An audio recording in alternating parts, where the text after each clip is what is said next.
Over the weekend, as you all know, Russia attacked Ukraine, and Ukraine engaged in a unprecedented attack inside Russia, destroying some of their air capability using drones with a long gestating plot that involved a lot of skullduggery in terms of how they got the drones into the country, embedded in wooden shacks. And this morning, again, the Russia and Ukrainian delegations arrived in Turkey, and President Zelensky this morning in Europe, in Lithuania, I believe, talked about the status of the war. 109, please. Europe, together with America, has better weapons than Russia. We also have stronger tactical solutions. Our Operation Spiderweb yesterday proved that. Russia must feel what its losses mean. That is what will push it toward diplomacy. And when Russia takes losses in this war, it's obvious to everyone that Ukraine is the one holding the line, not just for itself, but for all of Europe. So, Dan, the Joe Biden, Lindsey Graham, David Ignatius, Max Boot wing of the establishment says this shows that if Ukraine is given more weapons and more leeway, that they can force Russia to the negotiating table and end the war. Where do things stand now?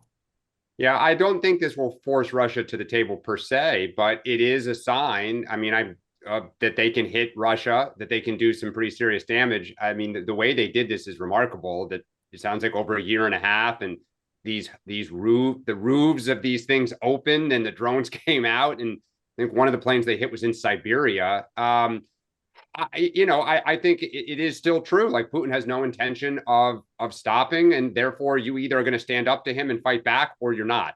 And so I don't, unless we're going to just give up Ukraine, I don't see an alternative.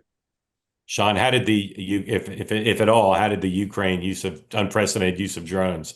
There's lots of talk about how it changes the future of warfare, and I think there's something to that. But how does it change the balance of power in this particular conflict, if at all? So I actually think look, I think it was a huge strike for Ukraine, and credit to them for how they executed this. They planned it. But I think it's set back any sense of these talks that are happening today. Putin is actually probably more pissed off today because he looks embarrassed, because it was embarrassing for him.